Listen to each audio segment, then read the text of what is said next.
Supreme court में वक्फ कानून पर शुरू हुई बहस मंदिर और मोक्ष तक पहुंच गई। दलील पूरी होने के बाद सुप्रीम कोर्ट ने कानून में अंतरिम रोक लगाने पर फैसला सुरक्षित रख लिया है। नमस्ते, मैं हूं आदित्य। मुसलमानों को नए वक्फ कानून पर कौन से बड़े डर हैं? सरकार ने क्या दलीलें दी? सुप्रीम कोर्ट में 3 दिन तक चली जोरदार बहस को समझिए सिर्फ 5 मिनट में।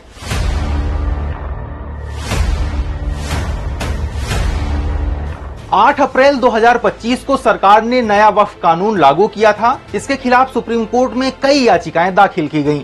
चीफ जस्टिस BR गवई और जस्टिस AG मसीह की बेंच ने 5 मुख्य याचिकाओं पर 20 से 22 मई तक सुनवाई की।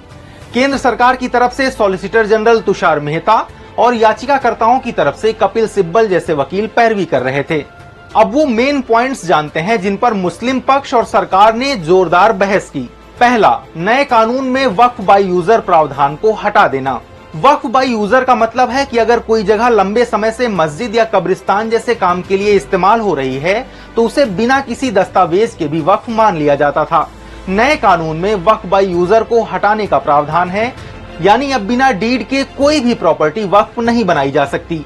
मुस्लिम पक्ष को डर है कि इससे बहुत सी पुरानी वक्फ प्रॉपर्टी अवैध हो जाएंगी जिनके दस्तावेज मौजूद नहीं हैं। सरकार ने दलील दी है कि वक्फ कुछ और नहीं बल्कि दान है। वक्फ बाय यूजर इस्लाम का अनिवार्य हिस्सा नहीं है।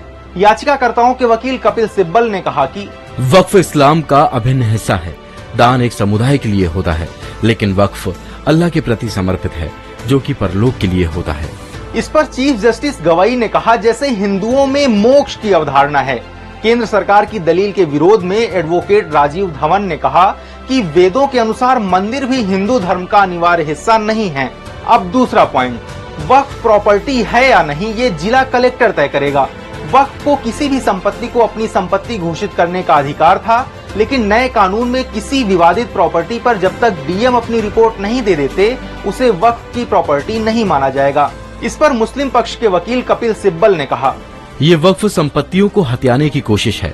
जो डिस्ट्रिक्ट कलेक्टर विवादित संपत्तियों का सर्वे करेगा वो सरकार का नुमाइंदा है, इसलिए हमेशा सरकार के पक्ष में ही फैसला करेगा। इस पर सरकार की तरफ से तुषार मेहता ने दलील दी। जिला कलेक्टर की जांच सिर्फ रेवेन्यू रिकॉर्ड्स को अपडेट करने के लिए है, जबकि उस प्रॉपर्टी के टाइटल यानी मालिकाना हक का मामला वैधानिक है। जिला कलेक्टर के फैसले को वक्फ ट्रिब्यूनल में चुनौती दी जा सकती है। आखिरी फैसला ट्रिब्यूनल या हाई कोर्ट ही लेंगे।